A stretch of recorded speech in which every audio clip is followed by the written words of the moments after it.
No? Let's quickly check. The nameless void station where traders of the Imperium secretly meet with the Xenos is situated in the 100 Dreams Crossroads. 100 Dreams Crossroads.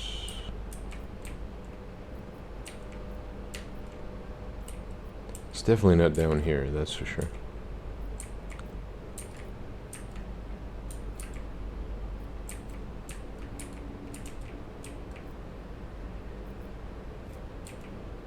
Oh, there it is. So just fly back here. Maybe get more meds? Med kits? No? How long does this take? I thought it was every cycle it replenishes, but... Okay. Maybe now? No? Alright. Well, we'll be fine regardless, so... Also, I'll try to do a quick, once we land on the chapter 3 thing, a quick thing for YouTube. There's an achievement that's highly missable that I could do some type of evergreen content, you know?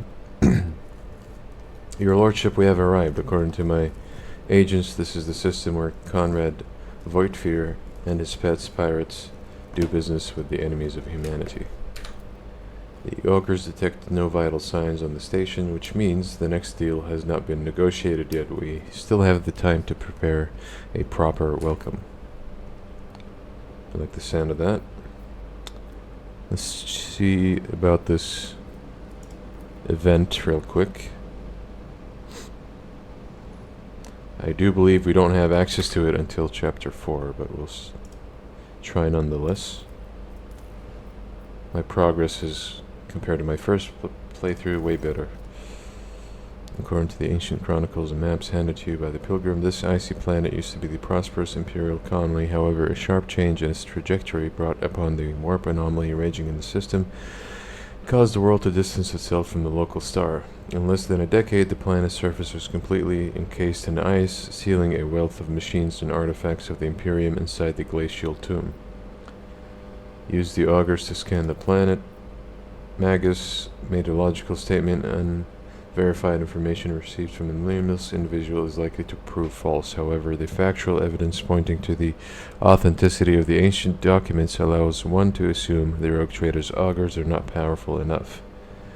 Yeah, so in order to get better augurs, I think it is a contract of some sort, and we won't get access to it until chapter 4, so... Alright then, let's start chapter 3.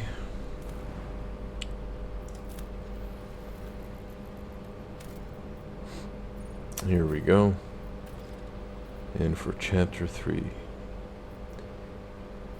we can go ahead with our current party, or change it a little bit.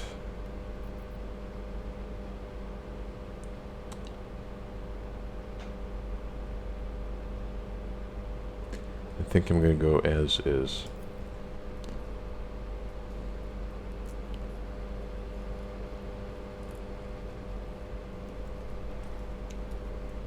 My current party should be strong for any combat situation, but for checks, it's not that well built.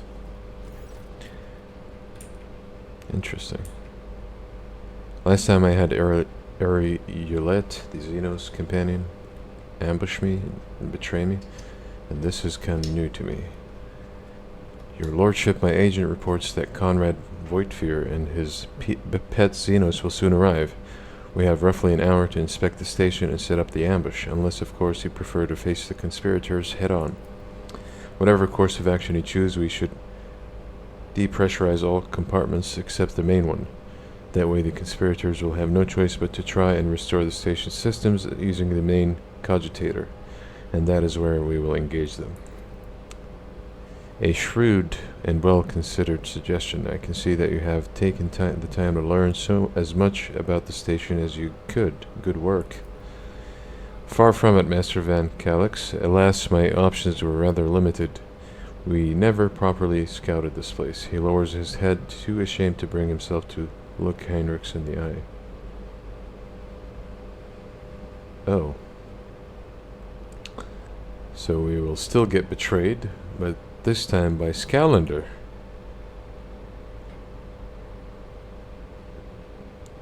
Interesting. Where can we find the main cogitator? Regrettably, my agents did not have time to draw up a map of the main compartment. The cogitator must be somewhere nearby, perhaps in one of the adjacent chambers.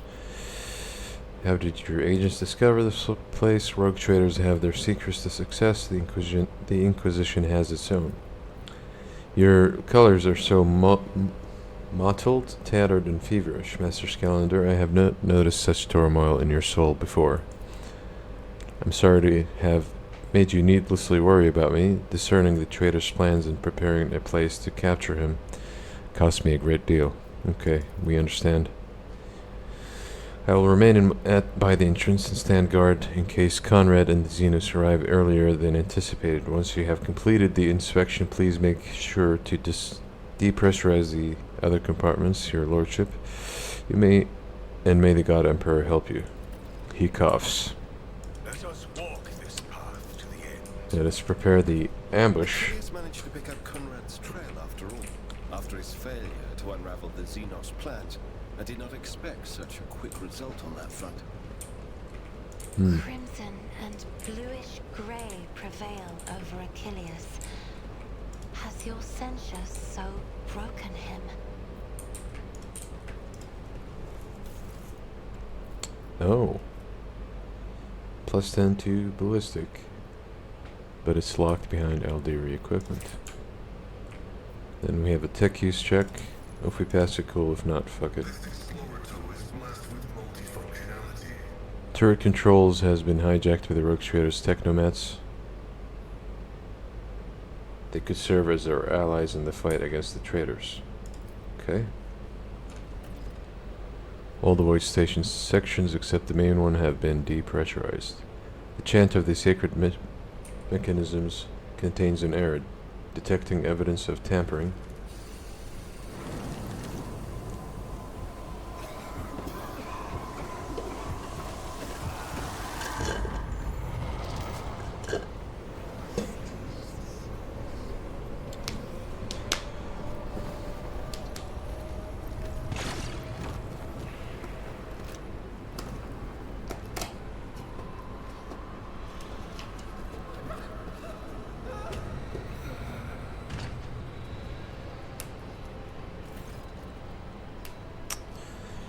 You gasp, sucking in the poisoned air, each breath scorching your insides with liquid fire. From throat to lungs, every cell in your body is engulfed in maddening pain, as if you are being doused in molten metal, skinned alive, and subjected to yet another form of torture.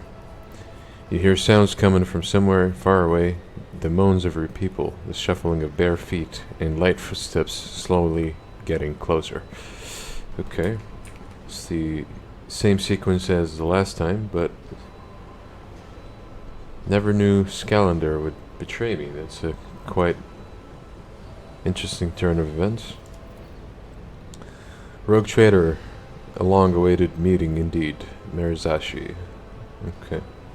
You can barely see anything through the haze of agony, but you still remember that voice well. The voice of the Xenos who devastated your capital world. Marizashi's face is hidden behind a helmet, but his tone leaves no room for doubt. He is smirking. The Xenos turns his attention to someone else. You have proven quite useful, Monkey. An uncanny quality to your kind. He is speaking to Achilles, who is lying nearby, his pale face contorted in terror and pain, and his eyes wide open and tearful. I may find other uses for you in the future. Damn you, Heinrich growls as he tries to get up, driven more by rage than by physical strength. I will strangle you both myself. That seems unlikely, Monkey. Both of your fates are now mine to decide. Forgive me, Master Van Calix. Achilles' voice is trembling with sorrow and regret. The inferior flesh has betrayed me. You must have punished it poorly, Iron Monkey. No matter as a captive, you will learn how to apply the art of torture to make it fear the very thought of betrayal. Achilles, you vile traitor. Your lordship, I shakes his head, grimacing from the pain wrought by the poisonous gas. Do not judge him so harshly, rogue trader. I have yet to meet a Monkey who can resist my powers of persuasion. You hear a predatory laugh from inside the helmet. His last words fill your head like the deafening echo of a ship's siren. The gas creeps deeper into your lungs, eating away at them hungrily. As the agony spreads down your every limb, you are suffocating. Are you enjoying the sensation? I had this poison made for you. Who could have thought that a Monkey would one day earn such an honor? A special gift from a Dracon? But you're suffering. The Xenos leans closer to you. I knew the taste would be exquisite. Were I to add touch of the Drakari's talent for extracting anguish. However, there will be time for that later. No matter how I wish to play with you all one after another, I need you for a purpose. Rogue trader, Komorag awaits you, all of you. Mandrakes, take them, leave none behind. My officer's still standing for some reason.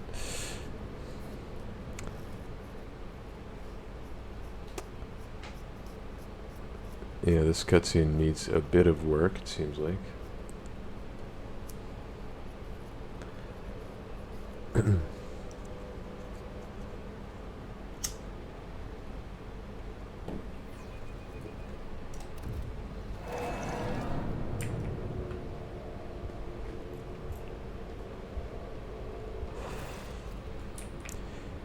Your consciousness emerges from an ocean of darkness and nightmares, as if someone's powerful hand reached into the depths and brought you into the light. In the dark room, long and angular shadows move around and exchange remarks. One of the shadows approaches you, ripping apart the veil of pain and revealing features that look familiar to you. You are awake, Monkey. Our toxin masters spared no efforts to drag you out into the induced dream. I must commend the nightmare weavers. The emanations of fury exuded in your delirium are worthy of the highest praise. However, it is time to finish what you were brought here for. It is time to work for the good of the Cabal, rogue trader. Where are the others? What have you done with them? I do not know, rogue trader. Perhaps they are exuding suffering in one of the choirs of pain and torment. Perhaps they are rotting in one of the vats on the tiers below. I care little for their fate. Burn in the Emperor's scorching light, you filthy Xenos. Murasashi clicks his tongue and gently caresses the object in his hands with the claws of his glove, making it emit a little squeal. It looks like you have acquired a taste for pain, Monkey. Have it your way then. Resist the inevitable and know a new facet of suffering. The Drukari's gestures to one of the shadows near you, and your head is forced backward. Murasashi's brings the hand holding the strange object closer. You manage to make out translucent, glossy skin, bluish, pulsating organs beneath, and a little head with serrated jaws, before the Drukari pushes the larva into your face.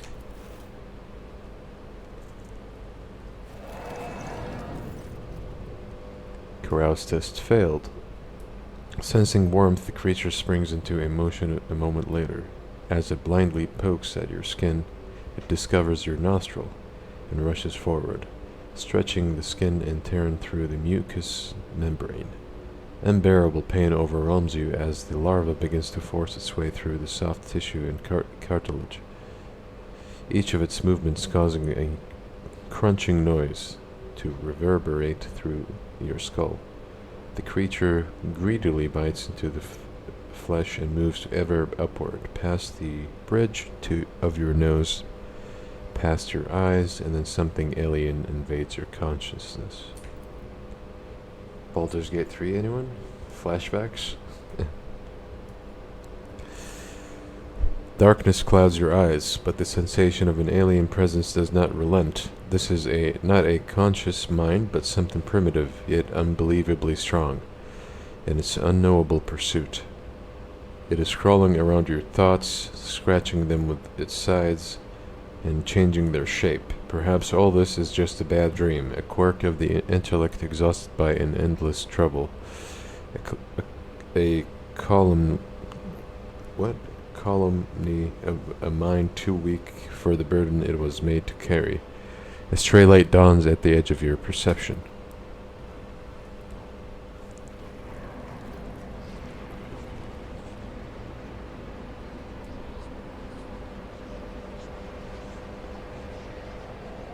You have disappointed us, rogue trader von Valancius.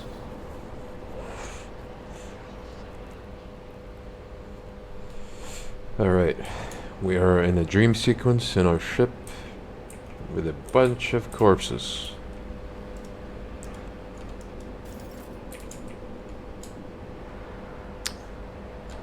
Lord Captain, we received an astropathic message from Darkonos Achilles Calendar. Reports a Xenos raid against the merchant ship. No. Okay. We have identified the breed of the Xenos. Oh, I'm going past it too quickly. How is it that we were the only soul who managed to escape the trap on Rykad Minors? How much truth is there to the rumors that the heretic Conrad Voigtfear is spreading about you? It's just a few flashbacks from previous conversations, it seems like.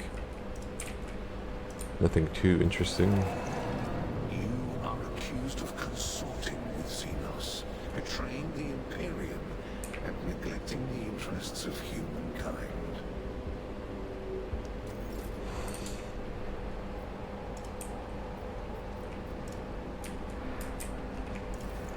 The tribunal is waiting for your explanations.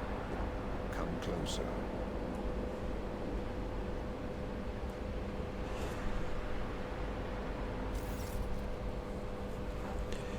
And here comes our principal witness, the rogue trader himself. If the presented evidence was not enough to convince you, his testimony will conclude this confusing case, full of oath-breaking lies and heresy. Theodora says, "You dragged this boy into the trial and now expect someone will lend an ear to lowly heretic's testimony. I thought better of you, Interrogator Van Calix. I was so very wrong." Calcazar says, "Enough. Let him speak. The sooner this business is concluded, the better." "Then let us continue." Shielded by the powers of the warrant of the trade granted by the Imperium, Theodora von Valancius more than once allowed herself to openly collaborate with the Xenos. She plunged her entire protectorate into apostasy and heresy, including the current rogue trader, and we went out of her way to prevent the Inquisition and me personally from maintaining order inside the Expanse. Does the rogue trader admit to fraternizing the Xenos, serving them as a puppet, and rejecting the God Emperor's blessed light for the sake of his heretical desires and base profit? Did I? We have a willpower check. Wait, something is wrong. Why are all of you here? Where is Murzashi? What happened? We succeeded. You try to recall anything at all, but your thoughts keep swirling like a turbulent maelstrom in your head, and searing pain grips your temples.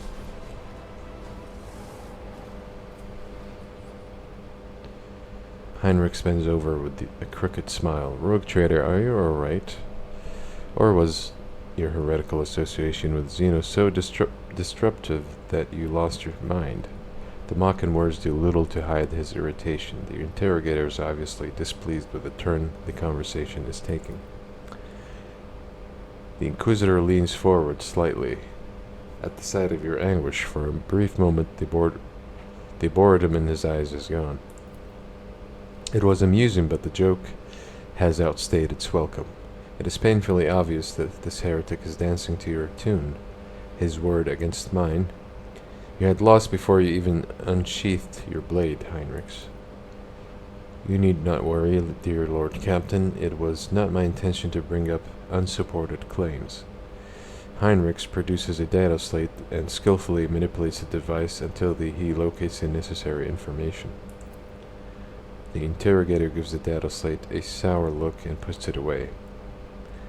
There was not much evidence to collect, but the mere fact that the rogue trader inevitably ended up in the right place when the Drukhari attacked his wards and merchant vessels, even sometimes late, is the best proof that he was collaborating with other Xenos. Who else could provide detailed information about the Cabal's future movements and raiding targets? We can only submit to the illusion.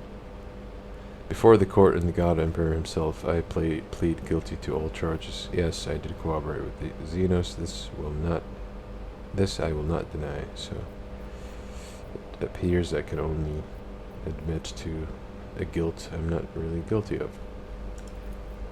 As you can see, this is a confession straight from the horse's mouth. What other evidence can the court possibly seek? The tribunal remains silent, although those present cast anxious glances at your predecessor. At this point, the tribunal probably wants to know what the true intentions of the von Valentius dynasty are. The rogue trader claims he has been waging war against the Drukhari this entire time, except, was there really a war?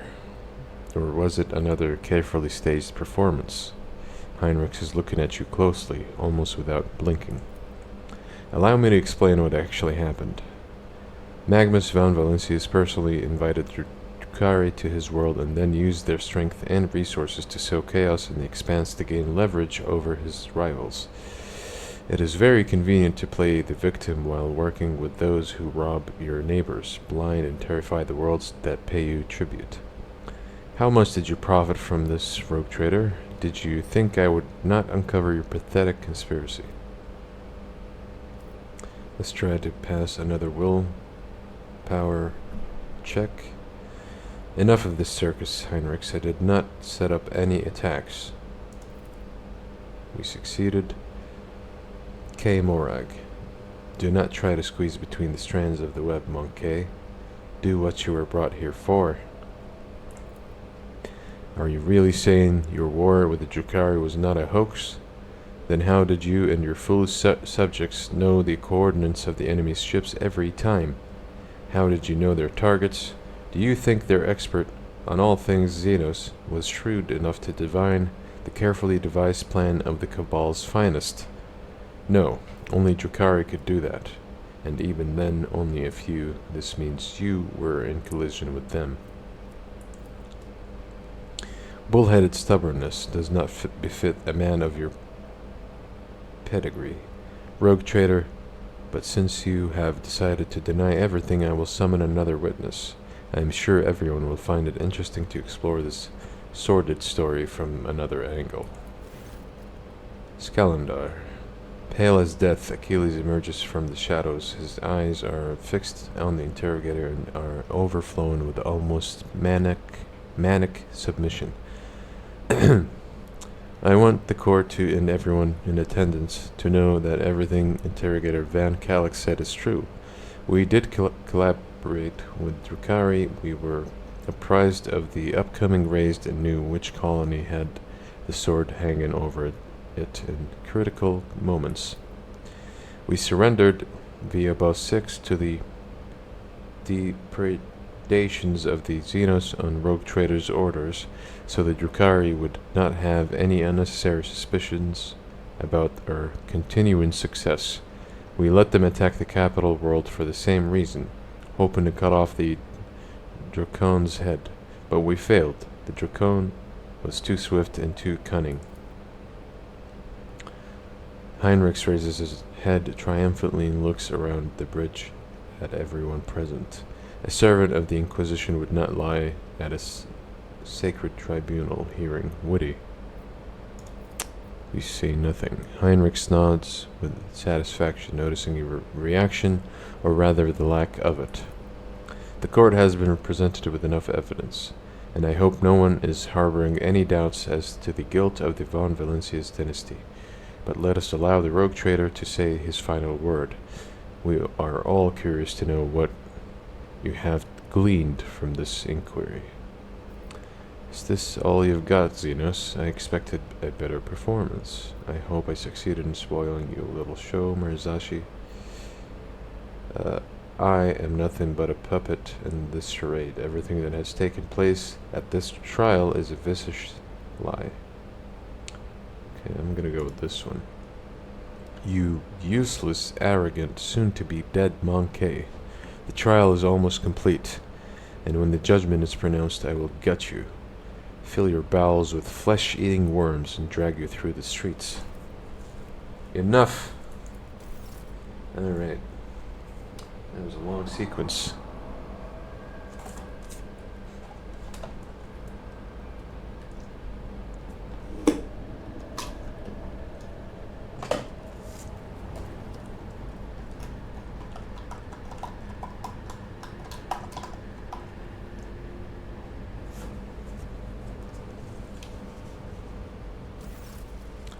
After the spell is lifted, staggering pain pierces your body, darkness clouds your vision, and nausea creeps up your throat. But the wounds you manage to forget soon remind you that you are still alive. Archon Nezrake. The Dracon of the Cabal of the Reaving Tempest has been cast down by his own ineptitude in an attempt to take part in the Thalian Kelethral. Never did I think that my eyes were destined to behold the greatest disgrace for a Dark One. A true-born, humbled by the lowly creature before the Council of Archons. We have our Lord Xenos with about 0 chance to pass it. The Xenos looks menacing. Perhaps she is the personal guard of the Drukhari sitting on the throne. Okay. Look at the Drukhari upon the throne. One half of his face is hidden behind a golden mask with an intimidating visage. The other half is showing a malicious, sharp-toothed leer. The Xenos' elaborate armor is decorated with skulls and patches of human skin, impaled on countless blades and hooks. He carries himself with authority and ease, as though he is the ruler who holds the threads of fate of all those present tightly in his grasp. Look at Murasashi. There is genuine terror in Murasashi's gaze, but his face remains impassive and calm. At one point he catches your eye, and you can clearly see he is lusting for blood, your blood. Look at Achilles. Remains indifferent to what is going on. It is as though he does not notice the terrifying decor of the hall, or the wounds on his tortured body, or the enemies surrounding you. His clouded gaze seeks out Murasashi over and over, and failing to find any response there, it roves from one face to another. Let's listen to the conversation. With the greatest respect, mighty Nezrake, Archon of the Cabal of the Black Heart, first among the chosen, voice of the Overlord of the Dark City, bringer of demise, conqueror of 100 worlds. The Council of Archons has heard enough platitudes, Dracon. Murasashi and no longer wishes to sly intrigues, ruthless chill to jagged ice.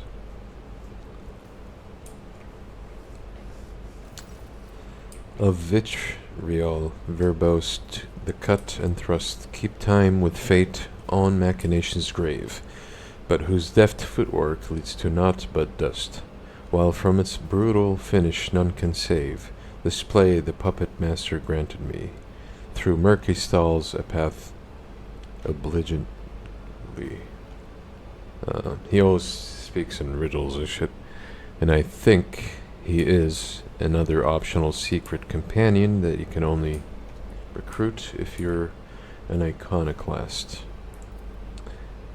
The great puppet master has Vect himself invited you to this chamber. No matter, you may be our guest, Arbenian, but you are merely a spectator in this performance, and spectators do not belong on the stage, as you undoubtedly know. Do not interfere. A shadow in the shadows will I be. Okay. The smooth, subtle movements of the Xenos are unlike the rough lunges of the Drukhari or the cautious gestures of the children of the Assyrian. But your aching head and the lingering fugue prevent you from focusing your eyes on the daring soul who interrupted the Archon. The Xenos catches your eye and nods for a moment. The play of shadows on the mask appears to twist in its expression into a mischievous grin. Recall what you know about Vect. Oh, we succeeded. You have heard many gruesome tales about the atrocities of the Drukhari, but the cruelest and vilest always involved Asdrubal Vect, the Archon of the Cabal of the Black Heart, the supreme overlord of Gomorrah, and the most dangerous of all his dark kind. Damned Xenos, I'll burn all of you in this den of heresy in the God Emperor's name. Hey Archon, or whatever your name is, I shall soon be adding your mask to my collection of Xeno artifacts. Stop acting like I'm not here. Listen to the conversation. Okay, I'd like to cause a bit of drama here. Why not? The words almost fly from your lips when a sharp pain seizes your head in a vice-like grip. Blood and nausea roil inside your throat, and the world starts swaying before your eyes. It looks like the creature Mirazashi shoved into your head is still suppressing your will with all its might, but you can already feel its approaching demise. It has been a long time since the Obsidian Court last saw such an entertaining spectacle as this. The accusations flung at Archon Eurmesis, I can't say her name, may be serious, but I see no reason to attempt to delve into their substance. The Drukhari on the throne looks at Mirazashi with a hungry leer, clearly waiting for his reaction.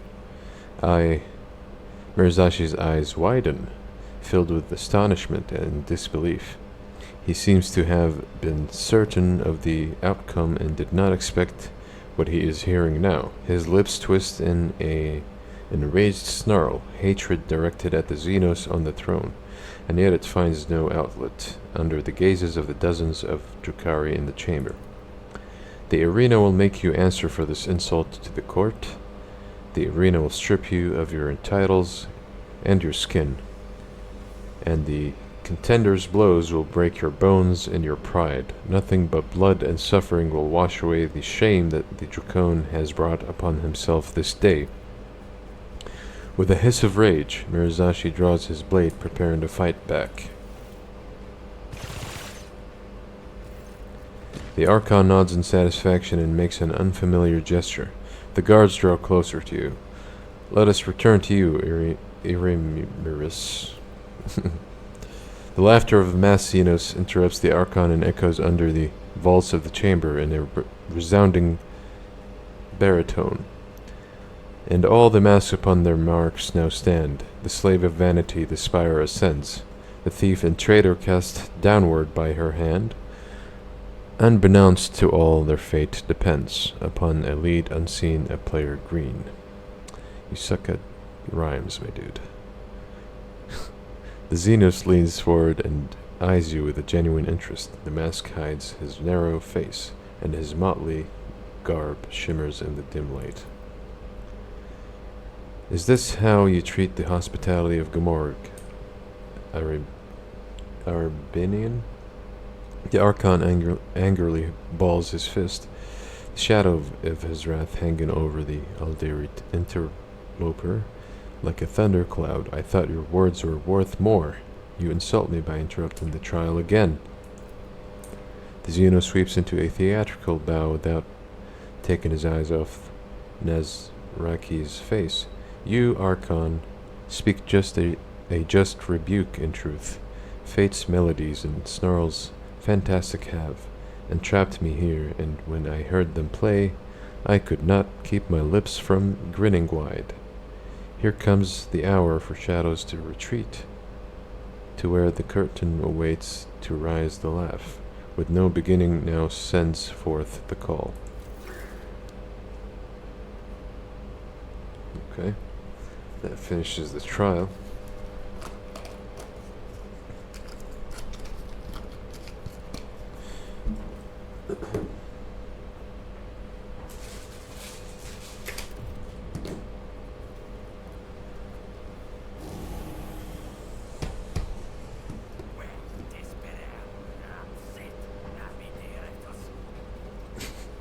Okay. The world is an impenetrable haze of warm pain. You lie motionless. No, you rest in the murky gloom, slowly dissolving into nothingness. Sometimes your repose is troubled by unpleasant and persistent tremors coming from the place where your legs used to be.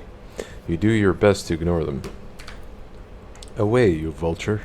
This is not your prey. A vaguely familiar voice reaches you through the curtain of darkness, but your disobedient thoughts refuse to reveal where and when you have heard it before. Was it just recently or 100 lifetimes ago? The trembling coming from your legs is replaced with a violent jerking motion, and then it finally stops. From this phantasmagoria retreat and deftly seize, my merchant vagabond. The puppet master's strings lie dangling. Again rise up to take your place and dance. A spark ignites in the darkness, and its light ruthlessly cuts through the gloom that envelops you. An ugly image of reality around you assaults your retina. You can feel your body again and realize it is filled with pain. Your shoulder is sore from an injection.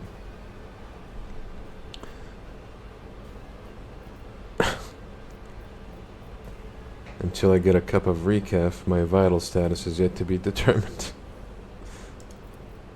Alas, the bliss of death will save you not. The whirling waltz of chance and gloom you'll dance. A prickling sensation burns your shoulder, and the darkness at last fully withdraws from your mind. Whatever the injection was, it is making your heart beat a frenzied tattoo, and your pupils narrow so that you now register every detail of the disgusting place in which you have found yourself in merciless clarity. We can pass a check, feel your body. Every inch of your body is suffering. Satisfied with this result, you do not delve into a detailed examination of your misfortune. All your equipment is gone, as are your shoes. You do not even have a knife at hand to fend off enemies or to open your veins. Look at your rescuer. Your eyes refuse to focus on the blurry figure of the person who came to your aid. He appears to be tall, and your mind